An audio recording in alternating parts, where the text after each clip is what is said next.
असम के डिमा हसाओ के माईबंग में डीएनएलए के सरेंडर कर चुके सदस्य आपस में भिड़ गए। डेजिग्नेटेड कैंप में हुए इस टकराव में 2 कैडर की जान चली गई। साथ ही इस गोलीबारी में 11 आम लोग भी घायल हो गए हैं। मारे गए 2 कैडरों की पहचान विमल गोस्वामी और रामसेन लंगथासा के रूप में की गई है। वहीं इस घटना के बाद पुलिस ने कैंप से 6 डीएनएलए सदस्यों को पकड़ा है। इस घटना के बाद से माईबांग में तनाव का माहौल बना हुआ है। बता रहे इस वक्त की एक और बड़ी खबर, असम के डिमा हसाओ के माईबांग में डीएनएलए के सरेंडर कर चुके सदस्य आपस में भिड़ गए हैं। डेजिग्नेटेड कैंप में हुए इस टकराव में 2 कैडरों की जान चली गई है। साथ ही इस गोलीबारी में 11 आम लोग भी घायल हो गए हैं। मारे गए 2 कैडरों की पहचान विमल गोस्वामी और रामसेन लंगथासा के रूप में की गई है। वहीं इस घटना के बाद पुलिस ने कैंट से 6 डीएनएलए सदस्यों को पकड़ा है। इस घटना के बाद पूरे इलाके में तनाव का माहौल बना हुआ है। और इस खबर पर ज्यादा जानकारी के लिए जुड़ते हैं हमारे संवाददाता स्वदीप हसमसा से। स्वदीप, क्या है पूरा मामला, आपसे जानना चाहेंगे।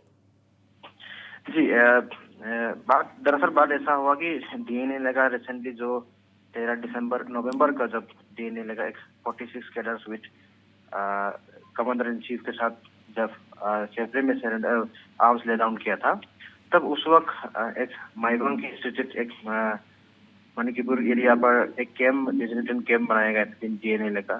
तो वहां पर काफी कैडर थे और कल यानी कि कल सुबह के आसपास एक लंगटिंग गांव पे 6 से 7 लोगों का एक डीएनए का कैडर गांव में जाते हैं। लंगटिंग एक एरिया है जहां उस कैंप से लगभग 20 से 25 किलोमीटर का दूर होगा। जी। वहां से 11 लोगों को उस गांव से उठा के लेके आते हैं। उनमें से पुराना कैडर था 5, उनका अपनी कैडर जो 6 पैर होने से पहले वो लोग जंगल से फिर वापस गांव भाग के आ गए थे, इसमें ऐसा खबर आ रहा है।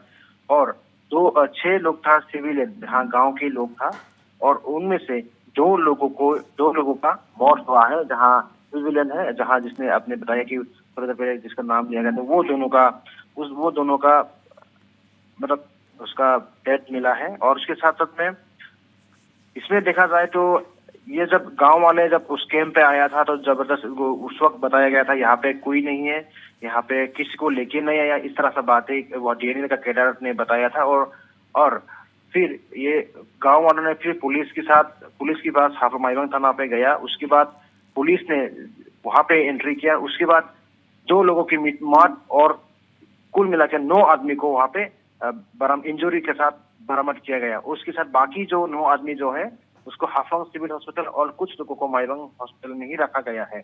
और 2 लोगों की जो मौत हुआ है उनको हाफलंग में पोस्टमार्टम के लिए लेके आया है। और दरअसल और साथ में डीएनए जो कैडर जो है 5 से 6 लोगों को पुलिस ने अपनी हिरासत में ले लिया है। और अभी क्यों हुआ है, वजह क्या था, इसके बारे में वो इन्वेस्टिगेशन कर रहा है। और अभी तक भी इसके ऊपर से कोई पुलिस पर्सनल की तरफ से ऐसा कुछ बात भेद नहीं की जहां क्यों होना पड़ा। और ये दरअसल उसमें पूरी तरह से पुलिस का एक बैरिकेड लगा हुआ था, पुलिस का नेतृत्व में था, गवर्नमेंट का निगरानी में थे पूरे जो कैंप था। उसकी बावजूद इस तरह से कैसे हो पाया, वहां से निकल जाने के बाद वहां पे 10 से 11 लोगों को आदमी को वहां पे कैंप में लेके आते हैं, वहां पे मारपीट करते हैं। उसके बाद 2 लोगों की मृत्यु हो जाते हैं। इसमें दरअसल गवर्नमेंट का पूरा निगरानी था, उसके गवर्नमेंट का जो बाउंड्री था उसके अंदर में रखा गया था।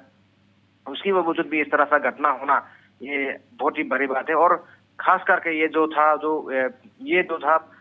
सुनने में आ रहा कि 5 कैडर पुराना कैडर था जहां डीएनए का कैडर था, वो लोग कैंप से जंगल से वापस भाग के आ गए थे। और 6 लोग था वो गांव के लोग थे और सिविलियन थे। और जो 2 व्यक्ति मरा है वो सिविलियन ही मरा है। इसमें वो उसकी मरने का वजह यही है कि उन लोगों के ऊपर में टॉर्चर किया, मारपीट किया गया था, उसमें ये 2 लोगों का जान गंवाना पड़ा। और अभी सभी जल संगठन लोग इस कार्य में बात उठा रहे, ये कैसा होना पड़ा। और सवाल इसमें भी आ रहा कि सरकार के नेतृत्व पर आने का, और ये बड़ी बात भी है कि वो लोग एक पीस टॉक में आने का बावजूद इस तरह का घटना करना, इस तरह का काम करना, ये अपने आप में बहुत ही सोचने वाली बात है। और यहाँ पे लोगों के बीच में एक बहुत ही तनाव पैदा हो चुका है फिलहाल। जी जी। अगला सवाल आपसे, लॉ एंड ऑर्डर को मेंटेन करने के लिए पुलिस प्रशासन की तरफ से क्या कदम उठाए जा रहे हैं स्वदीप? हाँ जी, लॉ एंड ऑर्डर की पुलिस प्रशासन की तरफ से साथ ही साथ में जो डीएनएलए का जो कैडर है उसको कल रात को ही हिरासत में ले लिया है, ताकि अभी सिचुएशन जो है अपनी कंट्रोल में रहे, क्योंकि अगर ये जो जो लोग इन्वॉल्व है और उसको भी शायद आगे और भी इन्वेस्टिगेशन करके शायद लॉ एंड ऑर्डर की तरफ से और भी अरेस्ट किया जाएगा। और पुलिस प्रशासन पूरी तरह से अभी सतर्क हो चुका है ये इसके ऊपर में, क्योंकि 2 लोगों की जान गया है और साथ में 9 लोगों के अभी इंजर्ड होना, ये इसकी वजह से और भी पुलिस सख्त से सख्त कदम उठाना पड़ेगा, नहीं तो फिर आगे में भी इस तरह का घटना हो सकता है। और ये जो डीएनएलए जो कैडर जो है काफी सारा कैडर एक जगह में रखते हैं वो लोग, और ये जो क्यों हो पाया है तो अपने ये बहुत बड़ा सवाल है। और ये 2 लोगों की मृत्यु होना यही बहुत बड़ा एक अभी सवाल बन के रह गया है। जी, बहुत बहुत धन्यवाद स्वदीप इन तमाम जानकारियों के लिए।